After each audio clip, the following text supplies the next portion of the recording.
여러분 반갑습니다. 잘 계셨지요? 오늘은 3주차 제3장 하나님의 아들 예수 그리스도의 복음의 내용을 강의하려고 합니다.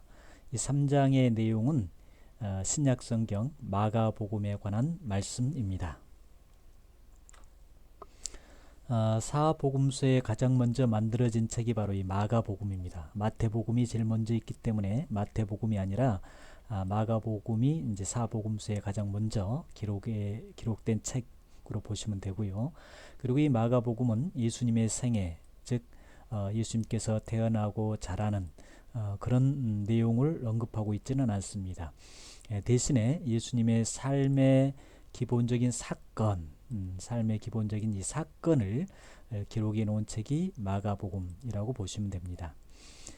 예수님의 십자가의 고난과 그 다음에 죽음으로서의 승리를 집중적으로 다루고 있는 책이 마가복음이다. 마가복음은 로마 제국의 지배에 살고 있던 사람들 가운데 많은 다수들이 크리스찬으로 개종을 하게 됩니다. 그래서 이 마가복음은 크리스찬으로 개종한 그들을 위해서 기록한 글이다, 책이다라고 보시면 됩니다. 당시 로마 황제는 네로였습니다. 네로는 우리가 잘 아는 것처럼 그야말로 폭군이었습니다.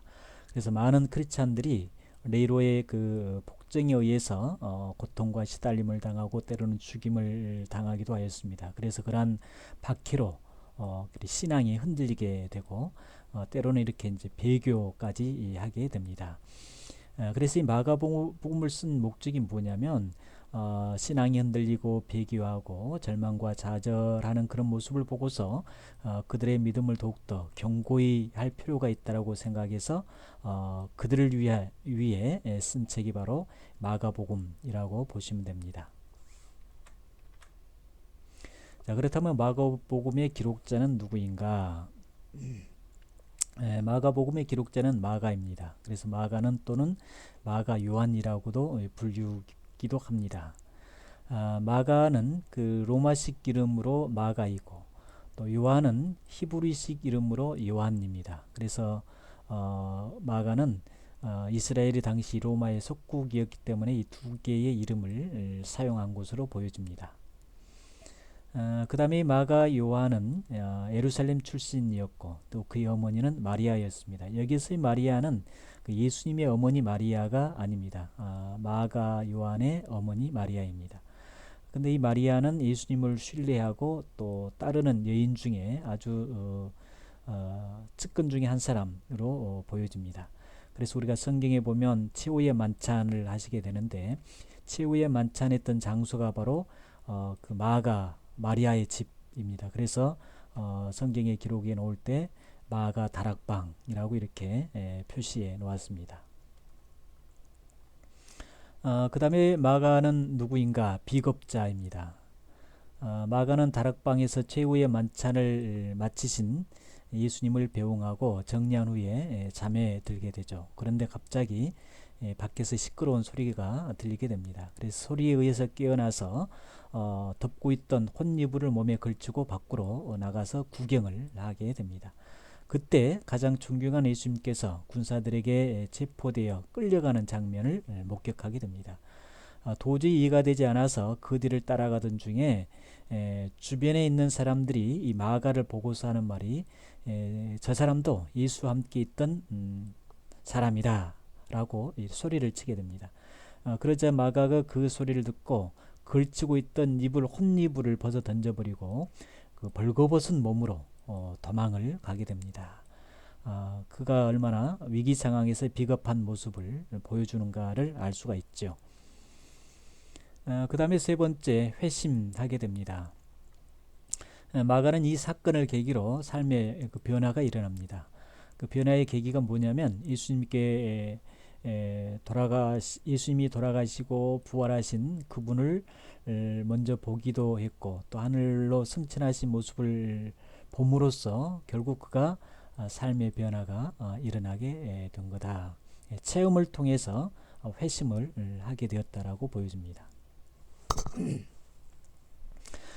그 다음에 그가 초대교회 선교사로서 활동을 합니다. 마가는 삼촌인 이제 바나바라는 사람이 있는데 그와 함께 초대교회에 열심히 일을 한 일꾼이었고, 그리고 자기의 전 재산을 바쳐서 가난한 사람을 도왔고, 또 바나바와 함께 안디옥까지 가서 선교 활동을 하면서 선교를 하고 또 성경 말씀을 배우게 됩니다.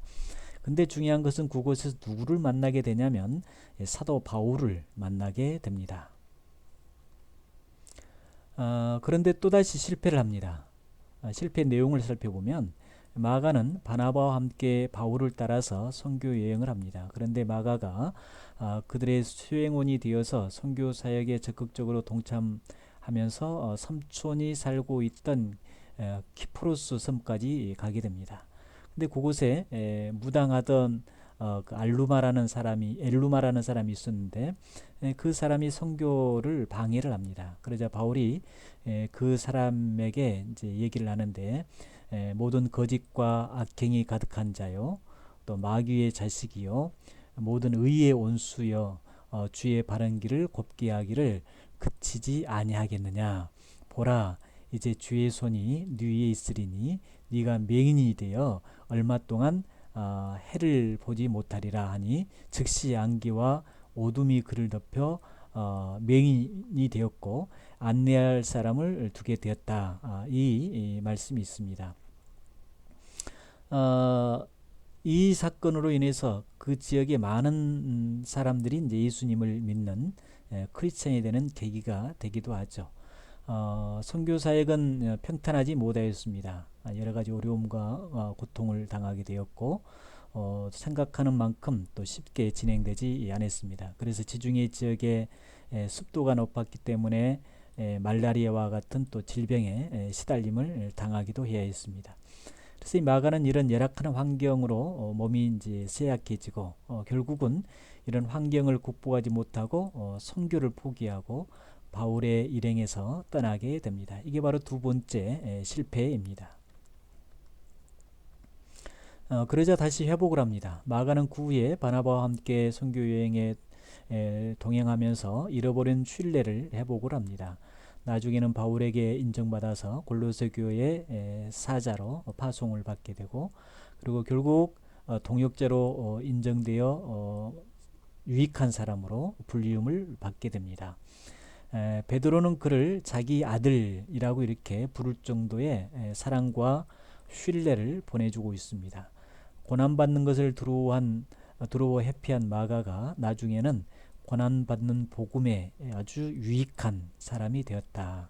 그래서 이 복음의 핵심은 십자가의 고난을 두려워하지 않는 사람들을 통해서 복음이 전파된다라고 보시면 됩니다. 자, 마가복음은 어떻게 나오게 되었는가? 마가는 예수님의 12제자는 아닙니다. 마가는 바울과 바나바 그리고 베드로와 함께 일을 했고, 특히 베드로의 제자로서 베드로의 설교를 들을 때 통역하는 통역관이었습니다.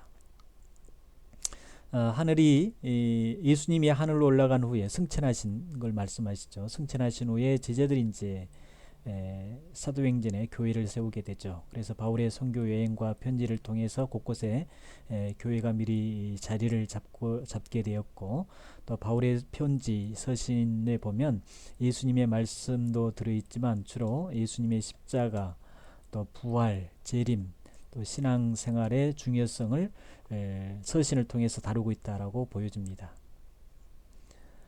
시간이 흘러 교회에 다니는 사람들의 자녀들이 태어나고 또 새로운 신자들이 또 생겨나게 되었습니다. 어린이나 예수님을 직접 만나본 적이 없는 새로운 신자들, 그리고 예수님의 가르침이나 또 삶을 조금 더 보고 싶어한 사람들이 있었다라는 거죠. 그래서 더 큰 문제는 예수님을 직접 보고 배운 사람들이 여러 가지 이유로 이제 사망에 이르게 됩니다. 나이가 많아서 자연사하게 된 것이죠. 또 당시 로마 그 황제의 폭정에 의해서 수많은 사람들이 또 순교를 합니다. 그때 그 마가의 스승인 베드로도 순교를 하게 됩니다. 폭정이 심해지자 기독교인들은 신앙이 흔들리게 되고 또 심지어는 배교까지 하게 되는 일들이 나타나게 됩니다. 이때 마가는 복음서를 써서 그들을 격려하고 시리와 절망에 빠진 이들에게 처음 신앙을 회복시키고 확신을 줄 필요가 있다라고 생각해서 이제 기록을 하게 되는데, 그 당시에는 종이가 없어서 양피지에 기록을 하게 됩니다. 그리고 성경이 비싸고 구하기 쉽지가 않아서 뭐 큰 교회만 있을 뿐이었는데, 작은 교회나 성경이 없는 교회는 성경을 빌려 주변 교회들이 돌아가면서 읽기도 하였습니다. 또 성경을 낭송하기도 한 거죠. 낭송하면 머릿속에 쑥쑥 들어오기도 하고, 또 중간에 잘못된 내용이 있게 되면 그 당시 살아있던 예수님의 제자들 또 교회 공동체가 잘못된 부분을 바로 잡아주기도 함으로써 마가복음의 내용이 온전히 보존될 수 있었던 비결입니다. 책의 교재에 보면 이제 박스에 나온 내용이 이제 언제 어디에, 자, 마가복음은 유대 주변에 예수님을 보여주었고, 또 마가는 예수님의 30살 때부터서 마지막 사역까지 33세 33까지의 사역을 기록해 놓고 있고, 로마 문화권에 살다가 크리스찬으로 개종한 사람들을 위한 글이었다라는 것, 또 교부 아리니우스의 말에 따르면 네로가 다스리던 시기에 쓰였다고 하고 있는데, 그 시기가 바로 64년에서 68년 사이로 추정을 하고 있습니다. 자, 마가복음의 구조를 살펴보겠습니다. 마가복음의 구조, 첫째는 이제 1장 1절의 주제이고, 그 다음에 준비입니다. 그래서 준비는 이제 요한의 소개, 예수님의 사역, 세례와 시험을 이제 언급해 놓고 있고, 그 다음에 세 번째는 이제 갈릴리입니다. 그래서 갈릴리에서 어떤 일이 일어났느냐, 갈릴리에서의 제자들, 그 다음에 벳세다에서 시각장애인을 고치는 일을 이제 기록해 놓고 있습니다. 그 다음에 네 번째는 예루살렘으로 가신 일입니다. 그래서 가이사라, 갈릴리, 요단강 건너편, 그 다음에 여리고에서 시각장애인을 고치신 일을 기록해 놓고 있고, 다섯 번째는 예루살렘입니다. 예루살렘에서 충돌하고 또 예루살렘에서 예언하고 예수님이 직접 고난 받으시고 죽음을 당하시고 이제 부활하신 내용, 이렇게 기록이 되어 있습니다. 자, 본문에 나타난 그리스도, 본문에 나타난 그리스도는 누구를 말씀하냐면 예수님을 말씀하고 있죠. 그래서 첫째는 하나님의 아들로 하나님의 나라를 가르치고 전파하셨다. 그리고 회개하고 복음을 믿으라라고 가르쳤다라는 말씀입니다. 두 번째는 안식일에 일하면 고발하려고 지켜보던 사람들 앞에서 치유 사역을 하셨다라는 겁니다. 육체의 몸만 치유하는 것이 아니라 영혼의 병도 고쳐주셨다. 그리고 중풍병자에게 네 죄의 사함을 받으라. 다시 말하면 이 중풍병에 걸린 원인은 이 죄 때문임을 이제 지적해 주고 있죠. 우리가 몸에 질병이 오는 것은 여러 가지 원인도 있겠지만 그 중에 하나가 바로 죄로 올 수 있음을 말씀하고 있습니다. 그 다음에 악한 귀신으로 고통받는 자들에게서 또 귀신을 쫓아내어 주므로 또 자유롭게 해주신 모습을 볼 수 있습니다. 그래서 예수님의 사역은 육체와 영, 정신을 아우르는 전인격적인 치유 사역으로 보시면 됩니다. 처음 사람이 건강하고 온전하게 창조된 것처럼 매우 치유받아 건강하기를 원하죠.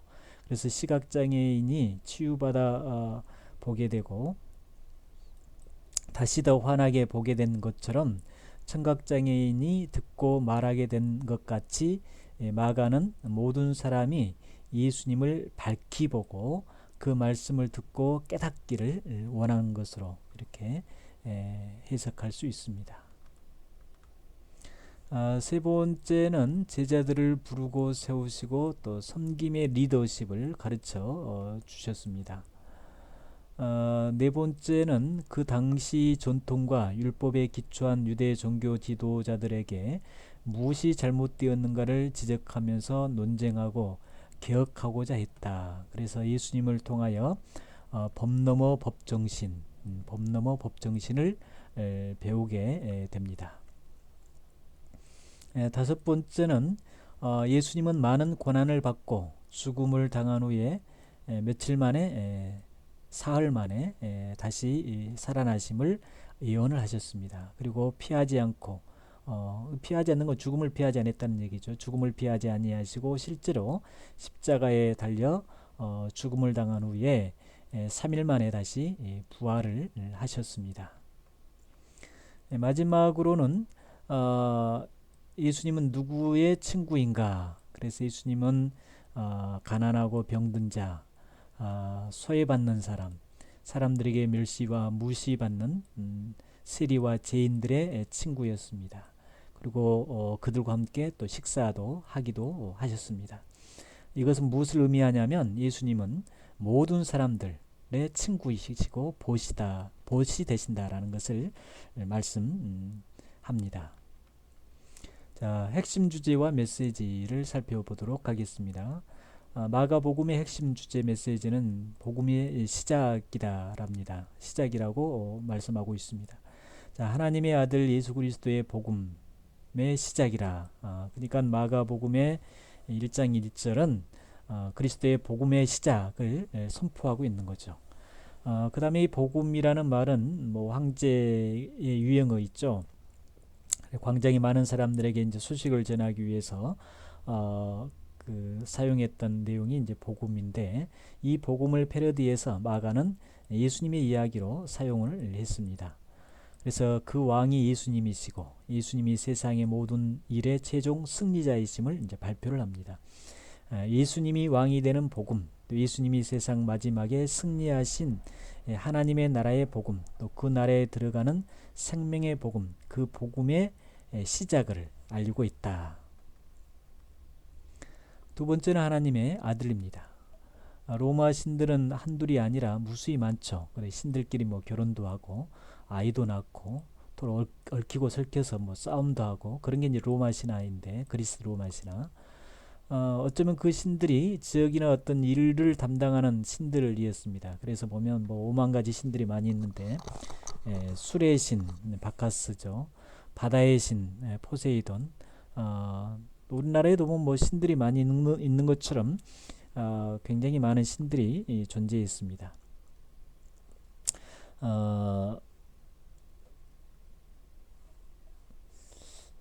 그렇지만 마가는 로마의 하나님의 아들이라는 말로 새로운 개념을 적용해서 발표를 합니다. 그래서 하나님의 아들은 황제가 아니라 온 세상을 만드시고 다스리는 하나님이심을, 한 분 하나님이심을 표현하고 있고, 그 하나님의 아들이 바로 예수님이시다라는 말씀입니다. 그래서 예수님은 세상을 구원한다라는 사실을 이제 알려주고, 이 말은 로마 사이에서 마치 황제가 두 명인 것처럼 보이는 엄청난 혼란을 가져오기도 합니다.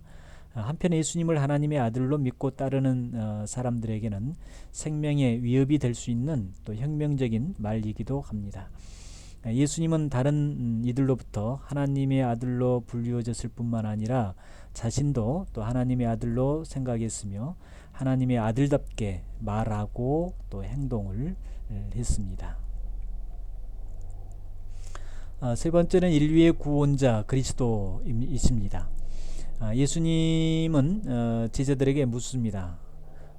사람들이 나를 누구라고 하느냐? 그러자 뭐 어떤 사람은 세례 요한 선지자 중에 한 사람, 그러자 베드로가 대답하기를 주는 그리스도십니다 라고 고백을 합니다. 이스라엘 사람들에게 있어서의 메시아란 말은 굉장히 익숙하죠. 그래서 메시아의 뜻은 기름 부음을 받는 사람이라는 뜻이 있는데, 예루살렘에서 누구에게 무슨 일을 맡기려면 반드시 이렇게 머리에 기름을 부었습니다. 그래서 임명식 때, 특히 뭐 제사장 또 선지자로 임명할 때는 반드시 머리에 기름을 부었습니다. 그것을 보는 사람들은 저 사람이 이제 무슨 큰 일을 하게 되겠구나라고 이제 짐작을 하게 된 거죠. 이 메시아라고 하는 말은 그리스도입니다. 그리스도라는 말은 임무가 있는 사람이라는 뜻인데, 나중에는 그리스도가 이제 구원자라는 의미로 굳어지게 됩니다. 그 당시 이스라엘은 로마의 지배를 받고 있었습니다. 이스라엘 사람들은 로마를 물리치고 자기들을 행복시켜줄 구원자 그리스도를 애타게 찾고 있었습니다. 그래서 예수님은 이스라엘의 기대와는 다르게 이스라엘의 정치적 그리스도를 넘어 인간 그 자체, 즉 온 인류를 구원하기 위한 구원자로서의 삶을 살아가게 되시죠. 그래서 마가는 로마인들에게 이스라엘 사람들에게 익숙한 그리스도란 말을 쓰고 싶었는데 로마인들은 그런 개념이 아니었습니다. 그래서 로마인들에게 가장 쉬운 단어 하나님의 아들로 이렇게 표현을 하게 된 것입니다. 그 다음에 네 번째, 십자가 정신을 회복하라. 요즘 뭐 목걸이 십자가 장식들을 많이 볼 수 있습니다. 근데 예수님 당시 십자가는 무서운 형틀입니다. 저주의 틀이죠. 그런데 예수님은 그 저주의 틀로 인해서 무엇을 선언하시게 되냐면 모든 사람들의 죄 용서를 선포하게 됩니다.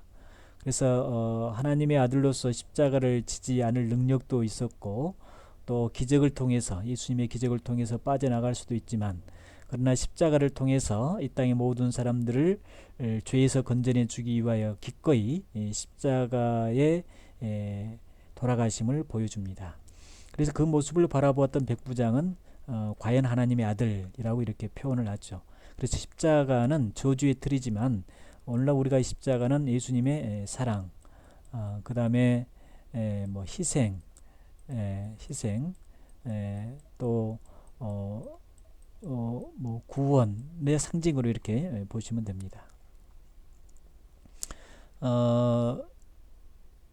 예수님의 그 십자가의 사건들이 이제 이 내용을 이건 좀 보시고, 그래서 이제 중요한 게 뭐냐면 예수님의 십자가를 어깨에 지셨고 사람들의 죄 용서를 위해서 십자가에 진 것처럼 내가 다른 사람을 더 어떻게 사랑하고 내가 좀 더 손해 보고 또 때로는 내가 희생까지 하는 것이 바로 십자가의 정신이다. 다시 얘기하면 크리스찬의 정신은 바로 십자가의 정신이라고 보시면 되죠. 크리스찬들의 마음속에 예수님이 십자가를 지심으로 희생과 또 섬김과 또 자신의 손해를 통한 진정한 사랑의 모습을 보여준 것처럼 크리스찬의 삶은 십자가의 삶이다. 희생의 삶이요, 사랑의 삶이요, 헌신의 삶이요, 그 삶을 실천하는 삶이 크리스찬의 삶이라고 우리가 교훈을 받아야 될 것입니다. 그러므로 한국의 교회도 십자가의 정신을 이제는 좀 회복해야 되지 않는가.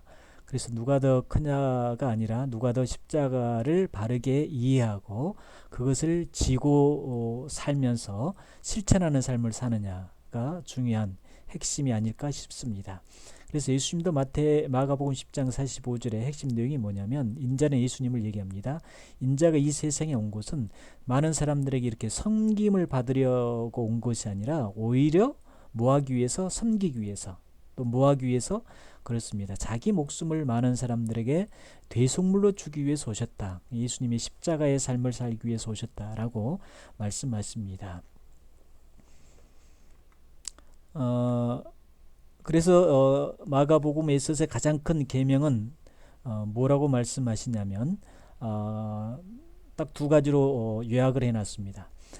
이스라엘 백성들은 중요한 말씀을 613개 율법으로 구분을 해놨습니다. 그래서 613개의 구분 말씀 중에 하라는 말씀이, 그러니까 실천하라는 말씀이 248개이고 또 해서는 안 된다, 하지 말라라는 말씀이 365개입니다. 그러니까 이것을 합치면 바로 이제 613개가 되죠. 그래서 그들은 이 613개 율법을 이렇게 지키며 살았습니다. 그런데 마가는 이것을 털털 털어서 두 가지로 요약을 했습니다. 첫 번째 가장 큰 계명, 가장 중요한 계명, 그건 뭐냐? 우리의 마음과 목숨과 뜻과 힘을 다해서 하나님을 사랑하는 것. 이게 첫째 계명입니다. 두 번째 계명은 이웃을 내 몸처럼 사랑하는 것. 이 두 가지입니다. 그러니까 첫째는 하나님 사랑이고 두 번째는 이웃 사랑이다. 그래서 하나님 사랑과 이웃 사랑이 가장 큰 계명이다. 신구약 성경의 핵심이 뭐냐면 하나님 사랑, 이웃 사랑입니다. 그래서 우리가 하나님 사랑, 이웃 사랑을 실천하는 크리스찬의 삶을 어떻게 살 것인가 고민하면서 우리가 크리스찬의 삶을 살기 위한 노력이 있어야 되지 않을까 싶습니다. 수고 많으셨습니다. 감사합니다.